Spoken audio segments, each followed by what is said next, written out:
Hello everyone, this is Direwolf20 and welcome to episode 30 of Direwolf20's, let's see, that and then that, not too complicated series, where today I'm setting up my osmium compressor so we can get going with all kinds of cool stuff. So I want an export bus here, we want an import bus here, we want an interface here, and you should be crafting and exporting osmium, which should be filling that guy up. Sweet. That works for me. And then if we want to get ourselves refined obsidian ingots, that is obsidian dust going into the osmium compressor, right? So refined obsidian turns into, obsidian dust turns into refined obsidian. Refined obsidian. And I'm going to try to get in the habit of going back to this mode every time I make one of these kinds of things so that I don't accidentally create, like I've done a dozen times now, like 20 recipes that are supposed to be crafting recipes, but instead are the, other kind.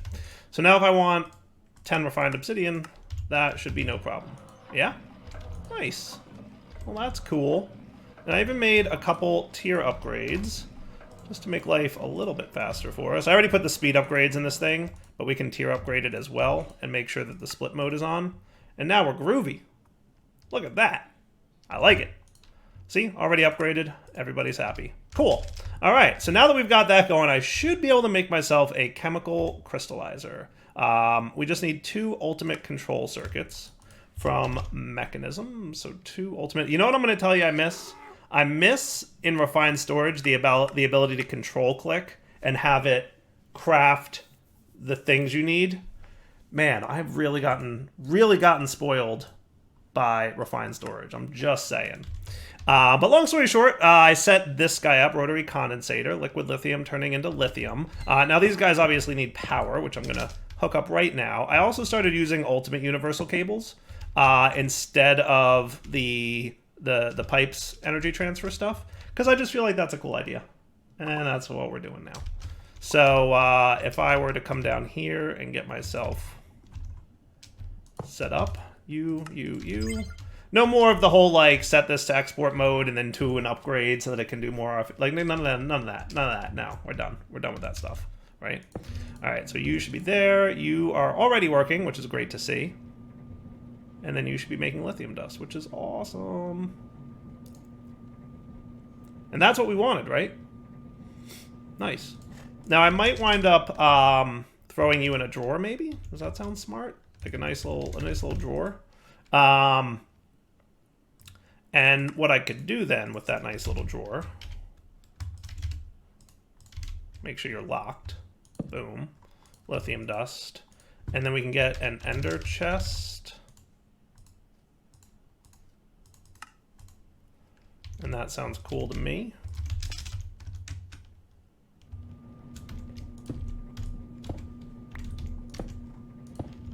And then you can be side configured for items to output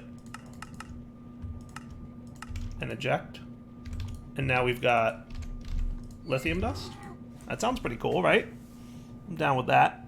Now, the only downside being that, the only downside of doing it this way, when we do stuff like this, we have to void upgrade this. Otherwise, eventually what'll happen is the whatchamacallit will fill up, right? The ender chest. So we don't want that. We could set up like a little bit of applied energistics automation that like emits a redstone signal when we have enough resources. And that would be cool.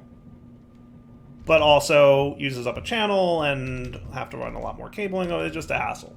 So what I'll probably do is just let this run forever, and eventually we'll start void upgrading the lithium. And I feel like that's probably a good way to go, right? And I can just tick accelerate this. I mean, I could throw speed upgrades in here, don't forget. Speed upgrades, 100% a thing I could do, but I don't really want to like burn the RF all the time. So I'm thinking I'll just tick accelerate a little bit to get enough lithium to get the ball rolling. So we can get our induction cell going. So what I'm thinking is, where should my induction cell be? It doesn't have to be in this room. Is there pollution here? There is pollution here. That's probably from my gas burning generator. I'm going to assume that that's from my gas burning generator when we were doing that quick little test. So all cleaned up. Nice. I was like, it's very transparent. It's very not easy to see. But anyway, let's consider what I could do here. So you guys still running magmatics? I'm assuming you are-ish. Yeah, you're all set up still to run, which is cool, So what I could do is get some more compression dynamos. I could have like 8 compression dynamos for refined fuel, so easily 2 more here, and then have like a space, and then maybe set up 8 compression dynamos for ethylene. That could be cool. And in theory, there's nothing saying we can't put compression dynamos on top. So we could totally do that too. And I feel like that would be cool. Yeah, that might be a way. That might be a way to compact even more, energy input into this area. So I think I'm going to do that. But then what I'm going to do is I'm going to have all of that feed into a plug and do the whole generators network versus direwolf network that we do in the past. But that's going to probably want to happen after I get an induction cell going. Cool. So let's figure out where I want that induction dude to chill. He could probably maybe just chill over here-ish. Yeah, it seems like a good time. So let's look at making some induction stuff. Now that we've got lithium, I should have no problem making some induction casings, right? So I'm going to start small with this, and I'm going to have a 2x2 internal, 2x2x2. So that would be 1, 2, 3, 4, 5, 6, 7, 8 internal spaces, right? So that means I'm probably going to want a 4x4x4 external. So let's get a 4x4 would be 16, 32, and then a little bit more. So let's do 40-ish. I'll start with 50. That's probably a good start. Should be quick enough to make, because I don't think there's that much to make for that. And then we're going to want, a couple ports. And that should be cool. And then what I'm going to start with, I think that's really all there is to it. I would like an ultimate provider and an ultimate cell. So how hard would that be? We're going to need a lot more lithium and a lot more iron. And holy cow, we need a lot of steel casings. Yeah, I probably didn't account for how many steel casings we were going to need. I thought we would only need a handful of steel casings to get this ultimate provider. Oh, you need 4 elite providers, which each need 4 advanced providers, which need 4 inductions, which each need 4 basics, which each need steel. Yeah, that's going to be way harder than I thought it would be. That's going to be way harder to make than I thought it would be. That is going to suck, isn't it? Yep. Because that, I didn't account for that being a thing. Everything else not a problem, but the crafting of the steel casings is what's going to be brutal for this one. Everything else not a big deal, right? And induction cells, is that going to be the same deal? Yeah, also needs steel casings times 85. That is going to be a thing we're going to want to automate before. Yeah.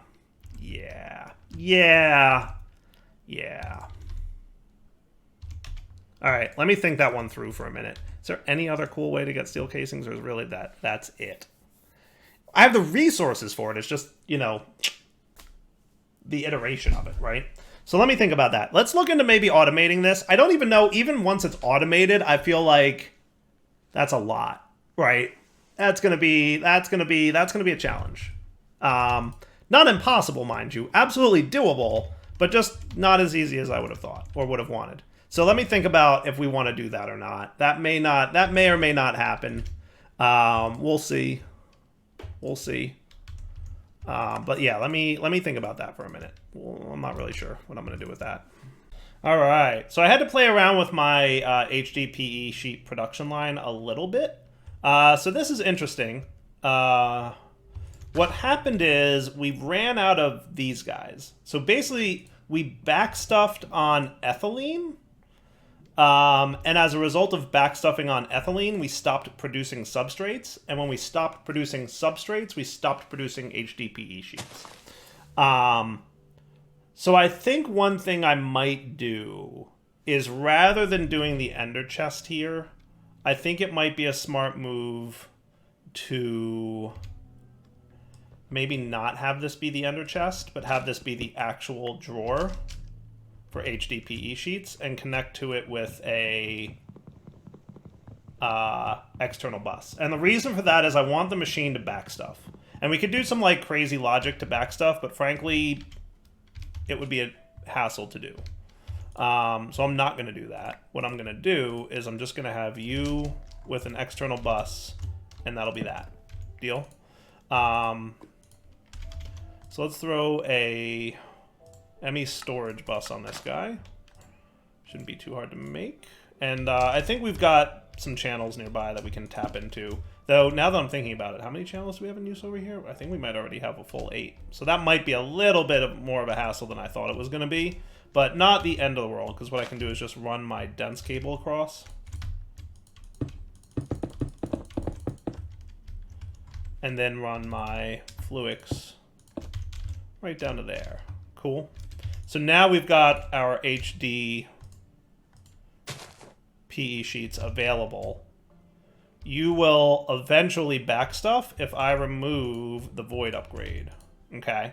And then what I would like to have on you is I do want you void upgrading these because there's two things we're doing with this ethylene. Number one, we're producing substrates so that we can get HDPE sheets. But number two, we're producing gas that we're going to use for fuel. So we don't want the machine to stop when we have too much gas, and we don't want to run out of substrates. But we don't want to back stuff on substrates because that will stop the gas production. So what I did is I created a nice little guy over here. You can actually octuple substrates. So it's literally just the ethylene that we're producing with water, and a substrate makes 8 substrates and a little bit of oxygen. So I added this machine up here, but I set it to run on a redstone signal.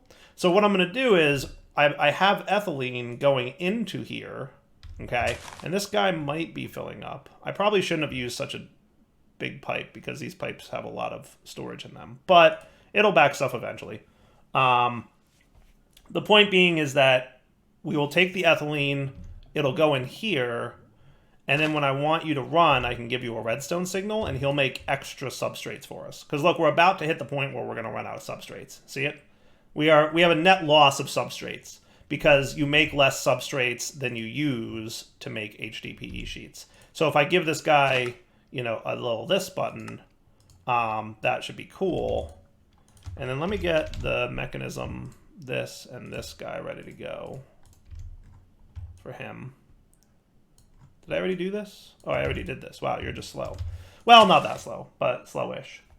But see how we get 8 at a time here? So that's kind of nice. So it actually really quickly will get us to a good place. What I might do is that should remove that. I would like to see the ethylene get drained out here, or at least no longer be extracted here.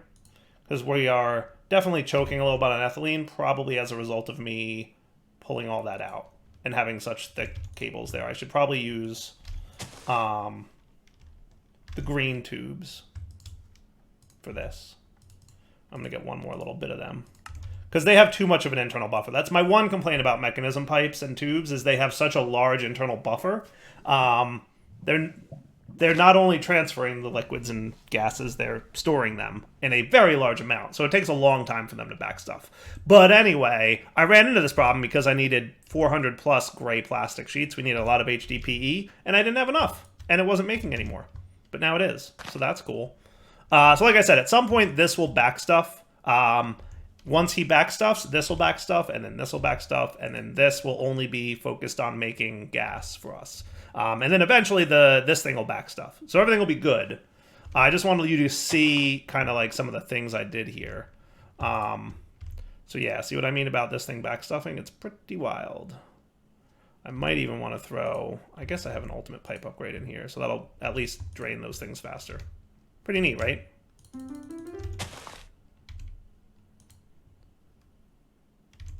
Little bit of power problems, but not too bad.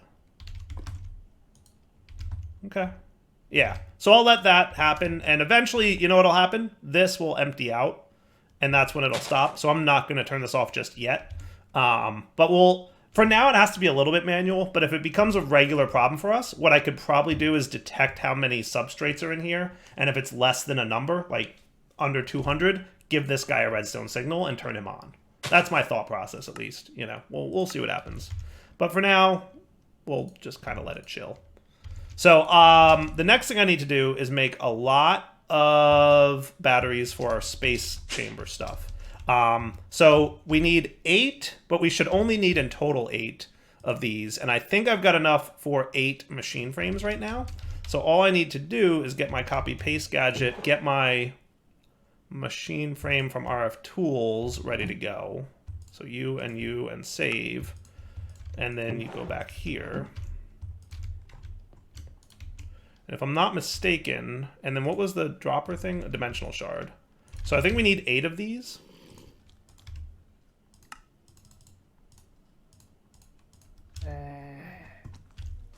Where is a baby zombie coming from? Hello, man. Where'd you come from? What are you doing here?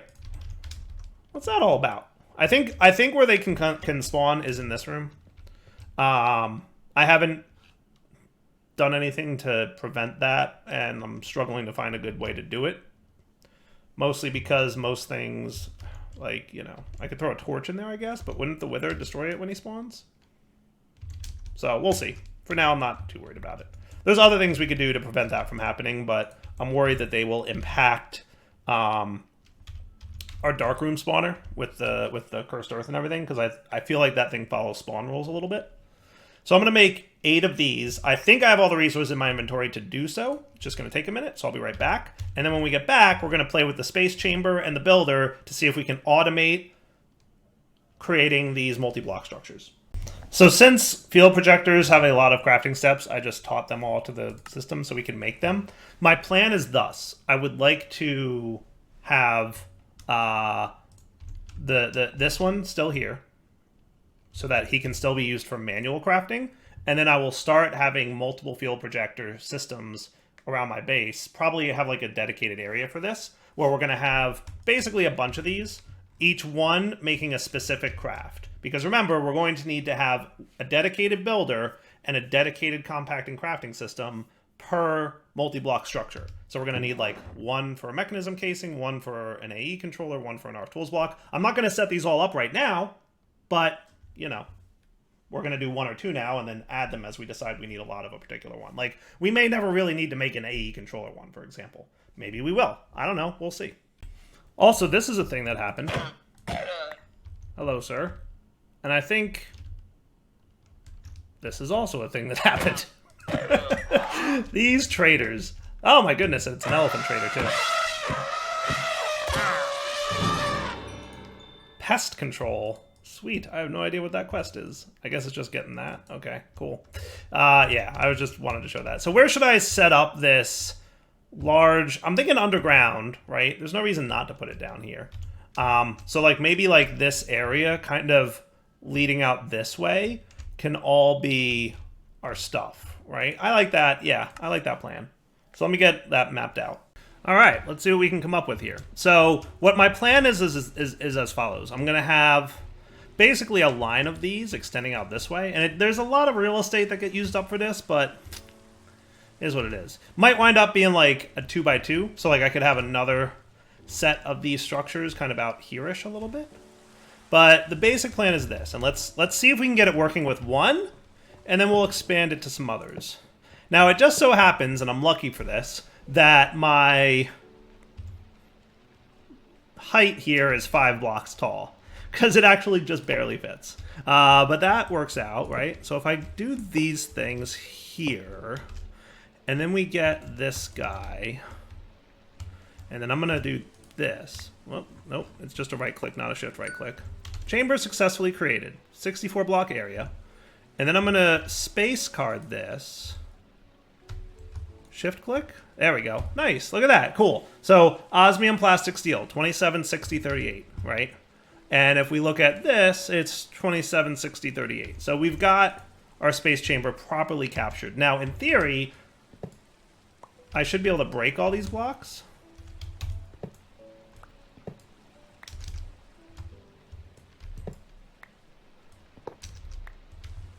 and you'll remember the space chamber that was bound. So I'm assuming, like I said, the way this works is it basically just maps the coordinates in space and then keeps track of what's in them at all times, even after the space chambers have been removed, which is nice. Now, hopefully that means it'll also continue remembering it after like a world reload, but we're just gonna have to see if we have any issues, right? We're just gonna have to play this one by ear. So with that said, we should be cool here for our space chamber. Now, for the builder, basically our builder should sit here, right? And you're going to go there, and you're going to build at the southwest corner, which means he's going to build out this way, I think. So let's give him a smidge of power. Let's give him a chest. And then let's give him the blocks he needs to build with.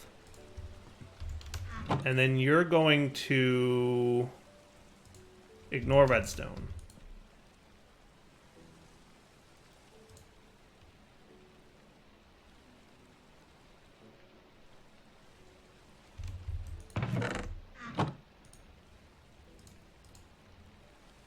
Redstone on to activate, I decided. Okay. Somebody doesn't want to behave himself. Oh, you know what it might be? No, because these chunks, are they claimed by me? It might be a chunk claiming thing. No, technically I don't look like I'm inside of a chunk. I don't think I actually am inside any chunks claimed by me. Right? Over here would be Direwolf20's chunks. But once we're in here, we're no longer in my chunks. So that shouldn't be chunk claiming preventing that from happening.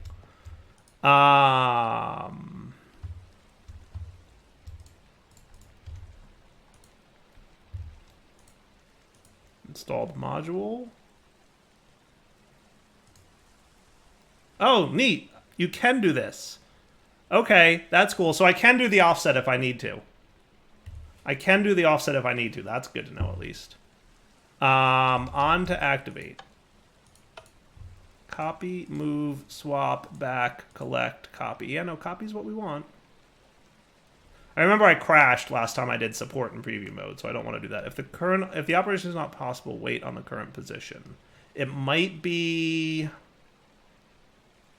I could try doing this, southeast corner, because this direction I'm facing is west and south. Maybe we want that.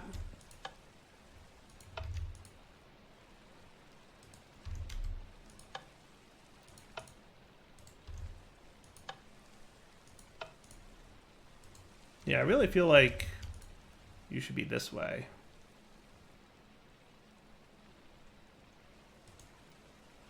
Keep running with redstone signal. That would be cool. No highlighting. Visually highlight the position the builder is working on. That would be cool.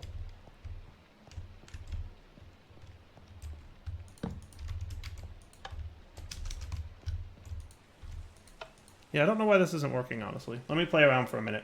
I'm going to give this more space to work within, and maybe it's something's blocking it somewhere. So if I did this, put this here, you've got your space card. Redstone signal to activate.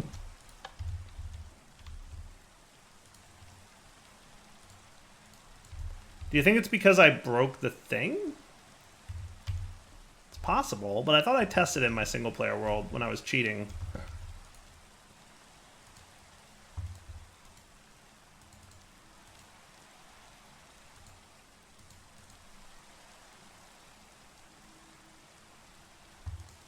I'm going to reset up these and see if it becomes a thing that solves my problem. Alright, so I recreated the space chamber. Can I reset the card somehow? You're channel 4. Okay. So now you're... Well, also part of the problem is that I forgot to put these things back in here, but...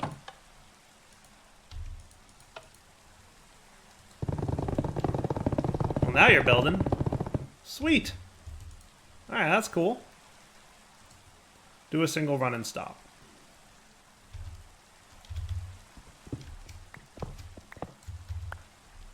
Okay. Now, will you do it again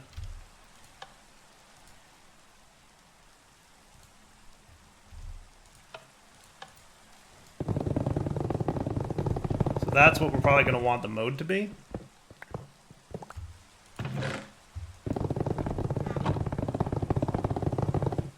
Yeah, that works, right?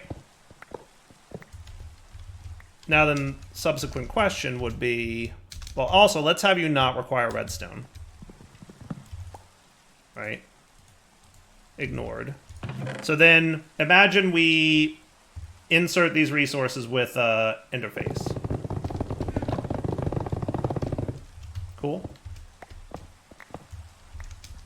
Now, can I break the space chambers and have you still behave?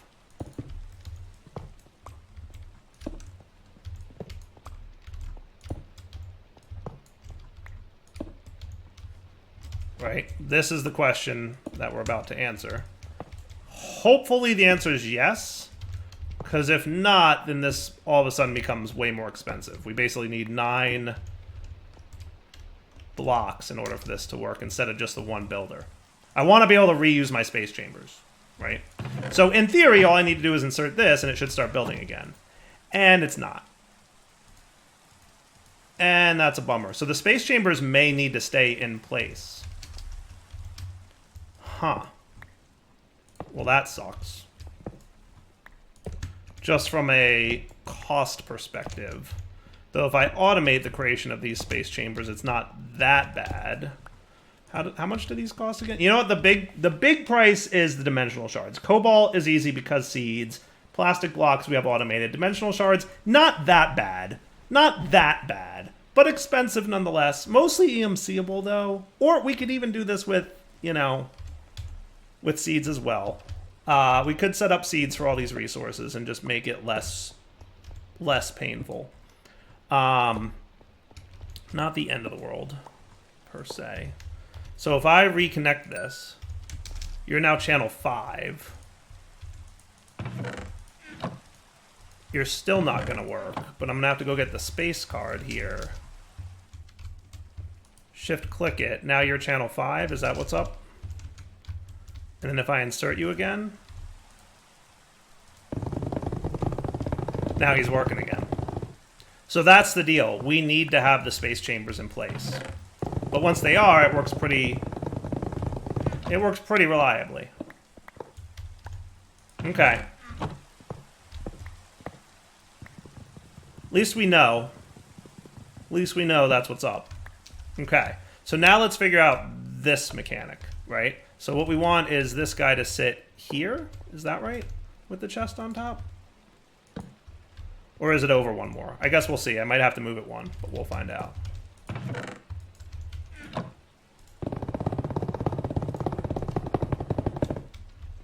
Perfect.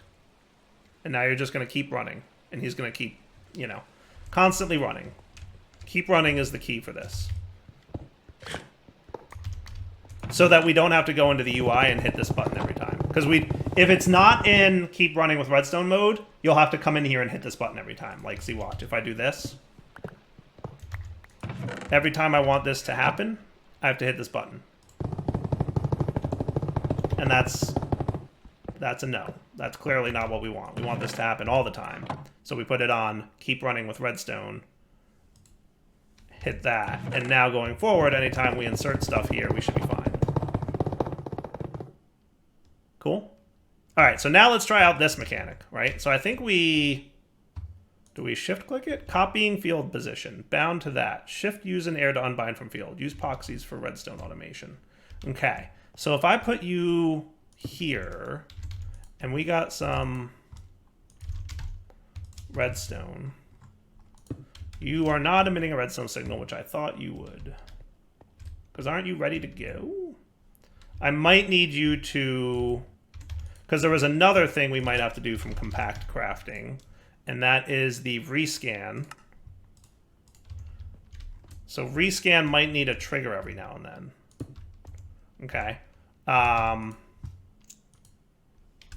have a button. But I have to associate it first. Boom. Copying field position. That forces you to rescan this signal. Awaiting catalyst. So he is cool. And you're emitting a redstone signal. Perfect. All right, cool. Now, if I break all this, you are no longer awaiting catalyst. You are no longer emitting a redstone signal. I put these guys in here. So remember, the whole purpose of the rescan module is, I'm assuming these blocks are waiting for like a player event where a player placed a block. And this guy's not firing the event that this guy's looking for. So he doesn't realize blocks have been placed here. So the rescan module causes this guy to rescan the area and determine if it's ready for a craft. And when it does that, it's like, oh, yes, no, you do have all the blocks placed there. I'm good. I just need my catalyst now. And that causes this redstone signal to occur, right? So like if I just break one of these, he realizes he's not ready because a player did that, right? He still doesn't realize it because the builder placed it. So we need to place this every now and then, and he'll realize, oh, I'm good now. So check out what I want to play with to deploy these. I want to check out the factory dropper from Engineer's Decor. Now this is a complicated looking block, and it seems to me that this is some crazy stuff. So you know what I want to do? I want to wrap up the episode here because we're pretty much at the wrapping up point, and I have a lot more work to get this going. So I'm gonna wrap this up. We'll come back next episode and get the rest of this going. So for now, Devil20 signing off. Hope you guys enjoyed the episode. Come back for part 2, where we're going to get everything up and running. Spoiler alert, it's pretty much up and running. There's a couple tweaks I have to make to it, but I wound up recording this whole thing, and it turned into an hour-long episode, so I'm splitting it into 2 episodes. So I've already recorded it, but I'm wrapping up this first half and turning it into 2 episodes because it was an hour to get everything going. All right, Devil20 signing off. Hope you enjoyed this part 1 of getting multi-block crafting going. For now, take it easy.